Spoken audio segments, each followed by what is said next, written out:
So welcome back to another tactics video here on the channel. I am Vic, your host. In this one, I want to show you 3 attacking patterns that will help you win with Roma in FC 25. Then towards the end of the video, I will talk about tactics. And if you want to load it up already right now, I have put the tactics code in the description of this video. And I used these tactics to complete a 8-win season and claim another Division 1 title. And I know you like to see it, and I would show you the trophy lift cutscene right here, but I can't because my final opponent decided to rage quit in the 90th minute.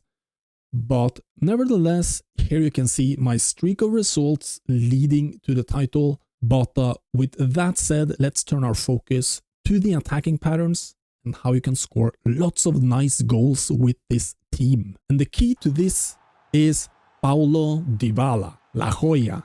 Now, Dybala is going to be the main target when passing out from the back. And this works pretty good because he's playing in a false 9 role, and he will therefore drop into the midfield looking to get the ball. And pretty much everything should go through him. And when he has possession of the ball, you can decide on which of the following patterns to take. And pattern number 1 is going to be overlaps from Abdul Hamid. So Abdul Hamid is going to be your starting right back. He has extreme pace and will outrun almost anyone. And don't be afraid to abuse the pace. This is the only player on the team with good speed.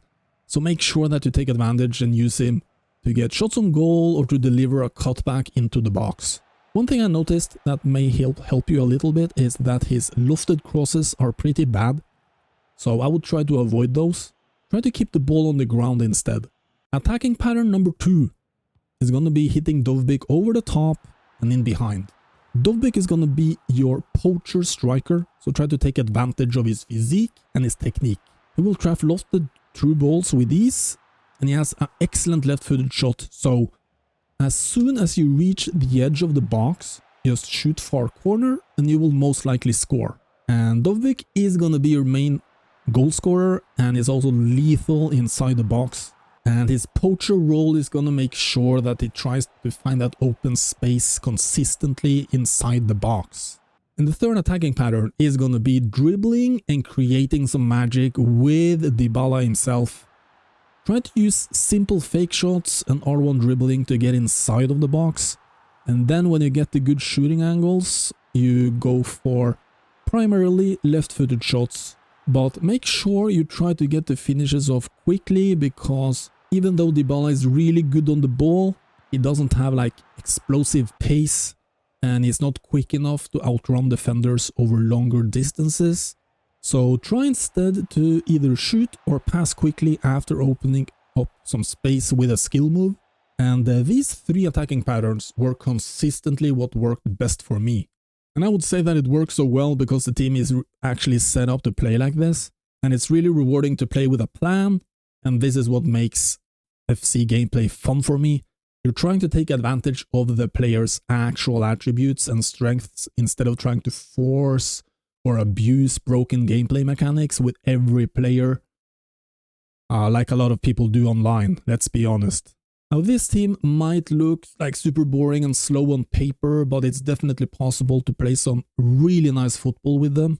And before I get into the specific tactics, let's briefly talk about other notable contributors on the team. First up, we have Angelino on the left side. I mentioned earlier that Abdul Hamid is terrible at lofted crosses from the right side. Angelino is the total opposite, so if you want to cross the ball into the box towards Dovbyk, then this is your guy. And this means you will get a lot of contributions from both your wingbacks, but in different ways, which is a lot of fun. Now, in the midfield, Kone is going to be the one contributing the most on the offense. He has good ball carrying ability, which is going to make it possible to penetrate the back line. And he will also make runs into the box because Dybala is dropping deep, and that makes it natural for Kone to step up into that space. So for the tactics, the team is set up in a 5-3-2 holding formation. The build-up style is balanced and defensive approach is going to be high with a 70 defensive line. For the player roles, I made sure there is a symmetry to the back 5 and the midfield 3. So both fullbacks will have the wingback role with balanced, which means they only make overlapping runs when it's safe to do so. And that way you minimize risk. Further up the pitch, the wide central midfielders both have box-to-box, so they will generally act the same.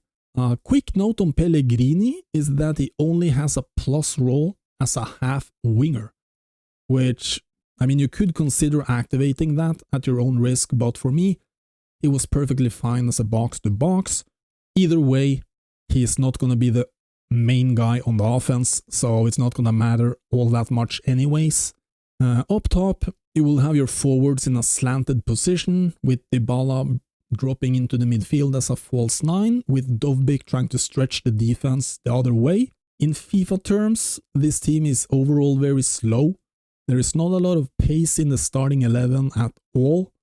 The only exception is Abdul Hamid on the right side, as I mentioned already, but you have to rely on passing, on movement, on decision making and timing your overlaps from your fullbacks to try to create overloads out in the wide areas. You're not going to be able to dribble a whole lot. There isn't a single quick dribbler in this starting 11. You have a couple of options off the bench. However, I didn't use a single substitute all season, so I wasn't able to experiment with squad depth and super subs. Defensively, I want to give a lot of praise to the three center backs. These guys are really solid and super tough to break down.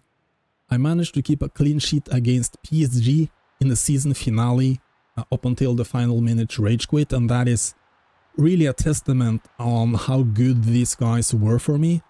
And of course, it really helps to play with a back five. Your opponent has to be really good to be able to break you down, even if you're not that good at defending. So the key to succeeding with Roma is going to be to use these attacking patterns I described earlier, while having a patient approach when attacking and not trying to force too much with these slow players. And I hope this was useful and that you got something from it. Let me know in the comments. I really appreciate your opinions. I'm trying some different things with the channel these days to improve my video quality.